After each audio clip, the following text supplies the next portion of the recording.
Kitchen Couch Podcast. We're feeding the soul one conversation at a time. The Kitchen Couch Podcast. The Kitchen Couch. The Kitchen Couch. We feeding the soul one conversation at a time. All right, welcome to another episode of the Kitchen Couch, where we're feeding the soul one conversation at a time. Appreciate those of you that continue to support us, our clan that's following us, and to the new listeners and viewers, we appreciate you guys. Be sure to like, subscribe, and share so you don't miss an episode. We're filming season 2 now, which I'm excited about. We've got a brand new guest and a lot of really great conversations and a lot of good food, per usual, coming your way. So I'm excited about today. I'd like to introduce Unique. She is joining us on the Kitchen Couch. Welcome. Thank you. Glad to have you today. Unique is also another connection through, we both have a really good friend, V. V's Shout out like, to V. you guys will meet V this season as well. Nick and I both met V in the same way we were neighbors. And so I'm happy to have Unique on the show. Unique has, her name speaks for itself. It is who she is, very unique, self-explanatory. Unique is an HBCU grad, double grad. She's currently enrolled in a Harvard program right now that is a community center program around that's focused on actual community and solving issues that are in the community. And we talked a lot about that on the kitchen segment, and we'll dive into that a little bit more today. She's also a mother. She is an entrepreneur. Extremely successful. She's an artist, obviously. If you guys can't tell, if you look at her, she's an artist. She's a creator, and we're excited to have you join us on the Kitchen Couch. So welcome. Thank you. For sure. So you had an opportunity today. So we made pizza. My favorite. Yeah. So I always reach out to the guests and I ask them, like, what's your favorite dish? And Unique said pizza, which is super easy to make. And so we decided to do a couple of different options with the pizza. So there's a my pulled pork. You can find my pulled pork in most grocery stores. I think I got it at Whole Foods. It doesn't cost a lot. It comes seasoned already, and it's mushrooms. It's not high in sodium. It doesn't have any soy in it. There's no dairy in it. Gluten-free. Gluten-free, yes, as well. So it's an option. So if you don't cook, which Unique talked about how she's not a big fan of cooking. Her partner for 20-something years was a chef, so Unique is spoiled. For anybody who wants to know, she's absolutely spoiled, and today did not help. But I'm hoping that the pizza was gave you some inspiration and some confidence. There's some hope there. Yeah. Did you enjoy the process? I know we were talking during that segment, but did you enjoy the process of like actually doing it? Yeah, I think making it with someone is probably better for me. Okay. So thanks for sharing that. Okay. I can do that with my daughter, but me cooking by myself for someone, Yeah. Yeah, and I get it. Like, it's just not something everybody enjoys, which if you're lucky to have a chef in your life or somebody that enjoys cooking, that's always a plus. Yeah. But it's very easy. Like, you could do it in 10 minutes. I know Unique and I, we were talking and having a conversation while preparing, and well, not even preparing, but we were talking a lot during that segment. But it really only takes about 10 minutes because with the pizza, most of the ingredients are already prepared. All you have to do is decide what you want on your pizza. And with today's new products and new technology, I'm not a huge fan of processed food and over-processed foods. And so you have to read a lot. There's a lot of things out there and a lot of stuff that you can try and you can put on your pizza. But just going plant-based and grabbing a whole bunch of processed stuff is not good. Mhm. And so, make sure you're reading what's in there. Make sure you're reading the ingredients. Stuff that's high in soy, stay away from it. If it's high in sodium, you just need to minimize that. Sometimes it's hard to get around sodium. Sodium is in everything, but make sure you minimize that as well. So, what were your thoughts on the pizza? She actually made her own pizza. I did. She made her own pizza. So I love the crust. So, cauliflower yeah, or yep. yeah, the crust, chef's kiss. Crust was great.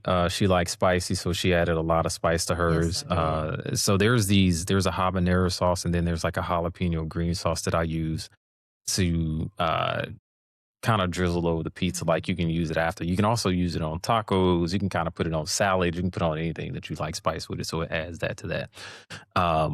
And we talked a lot about your like just introduction to food and your relationship with food. Like if you were to describe yourself to somebody, like you've got a birthday coming up. It's a milestone birthday in a couple of weeks. You're Pisces. I love Pisces. Pisces feel everything. What's your sign? What do you think? Cancer. Are you a Cancer? my my moon is in Cancer. Okay. Mm-hmm. My next Scorpio. Oh, No, you got one more. All right. You can't be a Sagittarius. Nope. Okay. I'm a Taurus. Are you? Why are you surprised? You gotta invite me over more. Yeah. Because I don't see it. Really? Mm-mm. What's your when you think about a Taurus, what do you think? Now that I'm thinking about it, I don't know many, if any, Taurus men. Okay. The women are very interesting. What's your have you had a lot of experience with Taurus women? Not a lot, but the two is enough for me to have this type of thing on it. Yeah, to each his own. I don't want to go down the zodiac rabbit hole. But I'm surprised. I don't know if you're big on zodiacs, but I think there's a difference between there's a lot of factors, but I also think there's a difference between men and women Yes. and how the signs impact Show us, up. Mhm, how they show up. I agree. I think there's a difference in just how we were raised, like the environments we grew up in, the things we were taught. I think there are some things that are just innate and specific to being that sign, but I also think that just life in general, some factors. But there are some things that are in common. Like most people, like when they think about a Taurus, stubborn. Like that's one of the things that people think about Taurus is like very, Strong-willed. yes, very strong-willed. Once they make their mind up about something, it's hard to change it. Even when they're wrong. Yes, even when they're wrong. Tauruses are creative. That's one of the things that Tauruses are. They like to create stuff. Tauruses like security. So that's like a big thing for Tauruses. Like security is very important to Tauruses. And like a sense of home. They love hard. That's one of I guess loving hard is an interesting concept. But that's one of the things that when people think about Tauruses, like Tauruses do. Sorry, forgot to hit record on this. But loving hard. So Pisces. Are you a big zodiac sign person? I'm not. Okay. But what I've heard about Pisces and what's been said about Pisces, I can't lie. Now, I will say that there's a very strong, very distinctive difference between a February Pisces and a March Pisces. What's the difference? February Pisces are very short wick, ready to go. March Pisces are more our wicks are longer. Okay. We also have a lot of empathy. I mean, we're empath anyway, with being a water sign. Yep. Um, and we are lovers. Like we are lovers. Yeah. And we dream like fairy tale, Yep. like the fairy tale Yep. love. No, I agree with that. I'm trying to think if there's I haven't noticed the difference between men and women Pisces. No. I haven't really noticed that there's these stark differences. How I see with some other signs, there are these stark differences. They show up differently. But I think with Pisces in general, like some of my really good friends, my closest friend, like even my brother, like my closest sibling, like he's a Pisces and he feels everything. Mm-hmm. Very intuitive. Like he's just very intuitive, very in tune, just with his body and who he is. And if something's off, he feels it.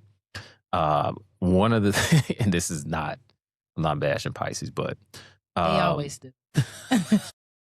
no, I love Pisces. Like I do. I get along with Pisces really well because Taurus is also a very intuitive and we feel a lot. We don't always show it in the same way. Pisces are like love you really hard, and if something happens in that love relationship, you're Oh, my done, God. cut off, gone, out of here. Can't sneeze, nothing, go. Tauruses are more long suffering, like more hanging in there with you, trying to work through it until they're not. And when they're not, they're done. But they won't necessarily throw the person away. You just know you can't get back in here. Yeah. Where a Pisces, it's almost like if you break my heart, That's it. yeah, That's it. So for me, it is a very black and white space. There's no gray. Because the love is hard, the care is deep, and so when I feel that disruption of energy, whether that's by way of you hurting my feelings or I can't trust you anymore, yeah, I cut them off. yeah, And I would say I've probably lost some really good relationships, and that could have maybe turned into friendships, or friendships that could have turned into relationships, romantic relationships, because I'm so rigid. mm, And so going into this next season of my life, I've been pushing myself to have an open mind on repairing, because it's not forgiveness. I'm a forgiver. But it is the repair mm-hmm, that I still struggle with. yeah, So, like, for me, the bridge burns, it goes under the ocean and it's in ashes, yeah, right? And I've learned that has impacted me in a way, mm, because there's a part of me that closes the door, and it makes me also like closed off. mm, And then it takes a while for me to open back up. And this is both, romantic and platonic yep, relationships, which is why like my core friends have always been my core friends for 20 plus years. yeah, And then when I'm open to building new friendships, because making friends as an adult is hard, yep, um, I'm almost going into it very open. But then as soon as I feel like that trust is being broken, or something has happened, then I just revert back to, I have my girlfriend, yeah. right? So, Yeah, I get that. And I've seen that. Just some friends that I know that are Pisces, and I like everything you're saying, like I've seen it and I think it's spot on. And I think a lot of people are like that in general. Like I think that love is one of those things that it's a risk. Like you do risk being hurt. And I've always had these conversations around love where even with myself, like I think about um which I learned this recently, that we all have Pluto in our charts. and it depends on where Pluto is placed in your chart. I don't know if you're big in astrology, and you don't have to be. This is just part of Okay. just Because my Pluto is still a planet or not? Because I just had a debate with my 8th grader about Pluto not being a planet anymore, and I'm like, what country are we living in? Pluto is a planet. it. Yeah, Okay, all right. yeah. Pluto's in our. We actually have a really unique thing that's happening on the 28th. Like everything's in alignment for the first Okay. time in like since we've been on this planet. Okay. All the planets will be in alignment. Earth, the sun, everything will be in alignment. There's not a lot of spiritual things that are going on around that time. We're in a very uh, spiritual time now. Like the portals are open. We're in Aquarius season. The moon is in an eclipse, Aquarius moon. So this is a good time to like manifest. It's a positive time. I know it feels like chaos on the earth right now, but the next 2 weeks, the portals are open. So it's up to you to tap in. Like tap in and manifest and speak what you want and watch it happen. But you gotta believe it. Yeah. Believe it. But what I was going, sorry, I went on this whole tangent. This is like this is just me, my stuff. But what I was saying was that Pluto, if you read about Pluto and if you look into astrology, Pluto is in your chart somewhere. It depends on where it's at in your chart, how it impacts you. But what Pluto is designed to do is to get you to recognize your power and why you're here on the planet. You and I had a conversation earlier, which I'll touch on. Even this is a good place to touch on that, about how Pluto, it comes in and disrupts stuff for you. Like you have a purpose on the planet. I think Pluto is probably in the same place in your chart as it is in mine, where a lot of your things that you love and that you try to hold on to, it comes in and Yep. it's inevitable. It no matter how much you try to hold on to it, it comes in. But Pluto is to remind you of your power. Your power is what you talked about earlier. Like your power is to understand that you're learning and how you show up and who you are is not for you. It's for other people. And it's also you can't be too attached to anything. That's what Pluto is here to remind you. Like you can't be too attached. Because of who you are and why you're here. Mm. It's a hard lesson. It's a hard thing to hear, but also you got to be ready to accept that. Like I knew that about me and I knew that about my signs and everything. It did not really hit home until I lost my mom. Um, and even after losing my mom, I lost a relationship and a dog around the same time. And but it was all these things that were happening within like 2-year time frames, like where all these things, and it was stuff that I didn't want to let go of that stuff. But it's also teaching me like life is about letting go. Life is about acceptance and it's about releasing stuff and knowing that it's not forever, but also understanding like all the relationships are designed as teachers. They're here to teach you who you are, but how powerful you are.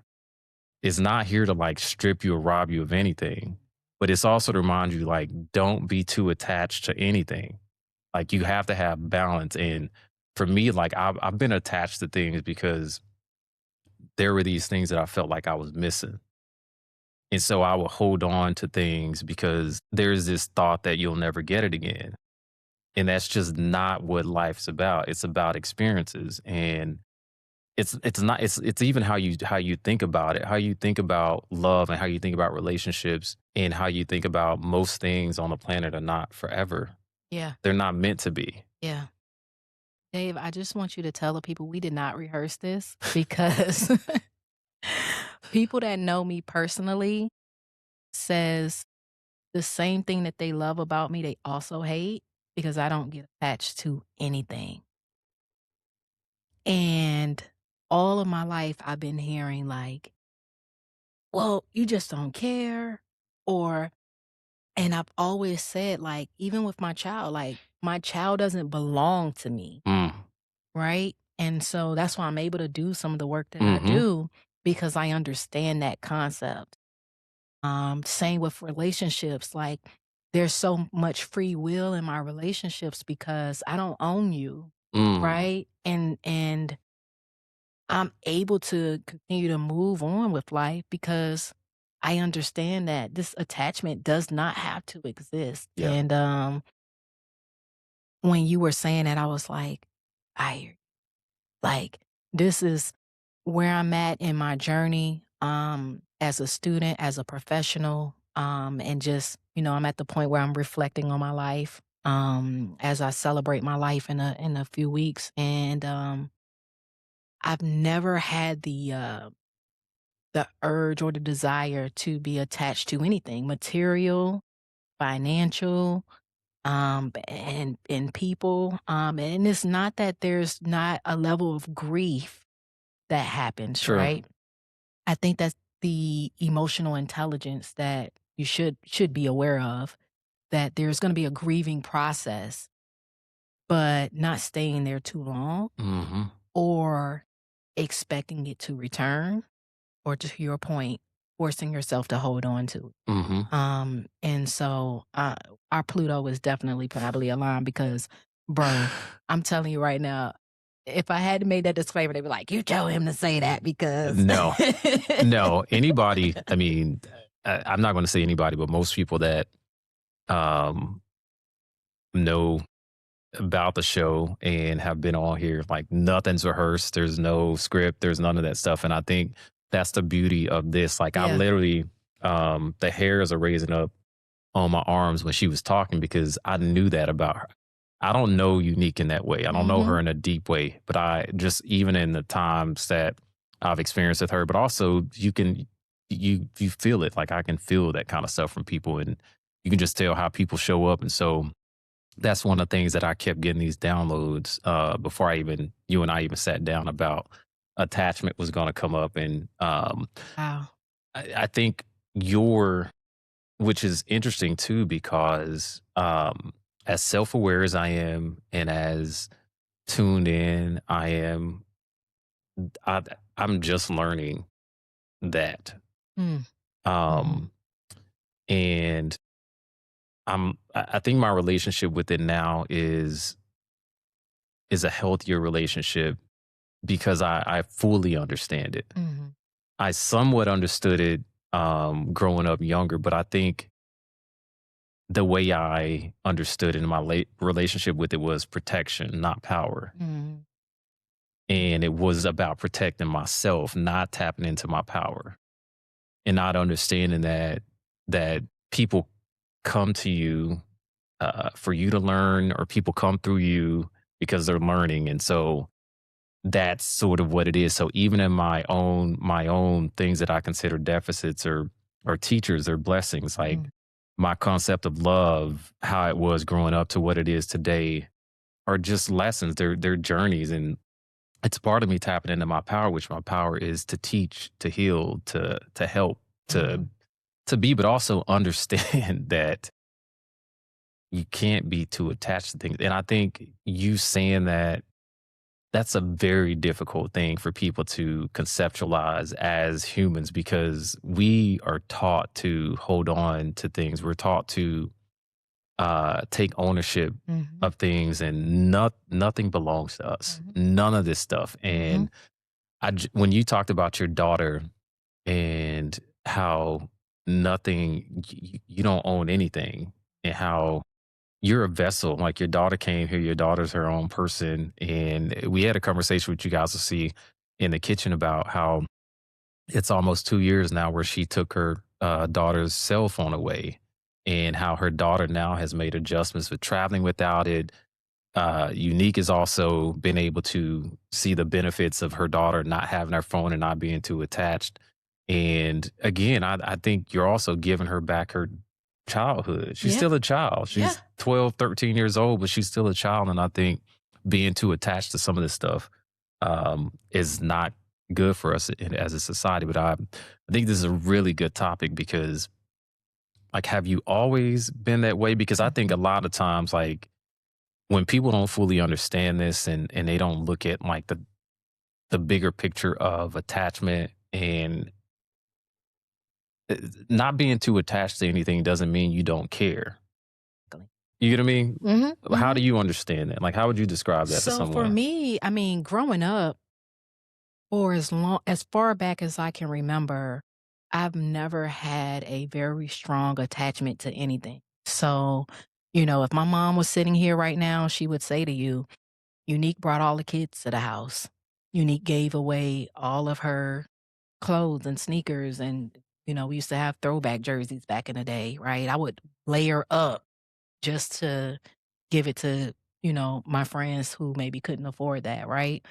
Um, so for me, it's always been in me that way. Mm, I'll say, you know, young adult years, I think hurt maybe amplified the thought process of the attachment or not being attached.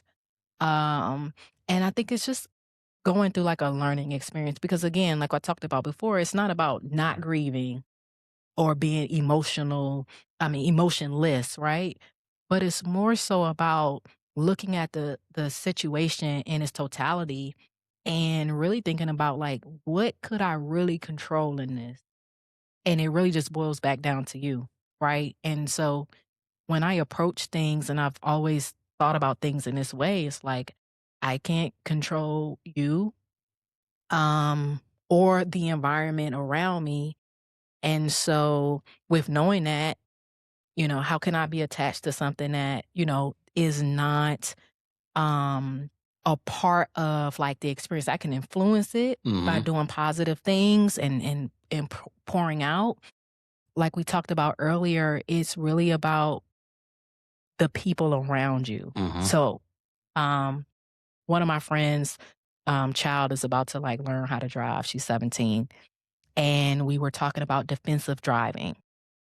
And I said, for me, the most important skill is not to drive for you to assume that the person next to you is going to do the right thing. Mm.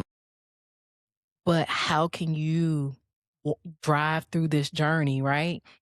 And know that you're going to be a safe driver and not distracted so that you are aware that if this person, for whatever reason, swerves into your lane, you're able to make the adjustments because you're not doing, all of the other things. That's how I live my life. So when I'm, thinking about manifestations, they're about the people and the environment around me Mm, because essentially that's going to impact me in some hmm way, right? Um, and even with my daughter, it's not about praying or thinking about what's best for her. But one of the things that I say every morning is open up her mind Yep. so that she can learn something new and apply it. That's in Mhm. our morning prayer. And that could be anything. Yeah. Whatever she's destined to be, whether I agree with it, whether I understand it, I want it to come true hmm before us because essentially that's going to impact someone else. Yep. So I would say it started at an early age, and the older I get, the more I have these conversations in person, I can see the disconnect with people's theology of why this exists in me. So you might get the people that's like, "Oh, who hurt you? Like, why are you so?" And it's like, I had a great life. Like I have a great childhood. Like, like there's no direct hurt in that manner, but it's just that awareness that I want you to also feel that because to me that's liberating and we can have a greater impact when we all can operate in the same awareness. You know what I'm saying? hmm Like it's it's been a while. Which is, I just don't think that's the norm. Um, What technology is pushing that back. yeah, yeah, and I think the ability to, I like how you articulated that too, because I think it makes it very easy for somebody to understand that may be struggling with it and don't have to agree with it. But I think it's the healthiest way to approach life and relationships and stuff because again, it's also not a selfish thing. And I think people look at that as selfish, but one of the best things that you can do a lot of times is get out the way Mm-hmm. and let people go down their path, because a lot of times we're in the way. We're also in the way of our own journey by holding on to things. Like, there's no way to, like, you don't know what's out there and what's ahead, because sometimes we're so focused and so stuck in these spaces that we shouldn't be, that are no longer serving us. They served us at one point, but when you let it go, like, there's so many more things that Bro, this is so on time. the planet has for us. Yeah. Bro, this is so on time. The Kitchen Couch Podcast. We're feeding the soul one conversation at a time. The Kitchen Couch Podcast. The Kitchen Couch. The Kitchen Couch. We feeding the soul one conversation at a time.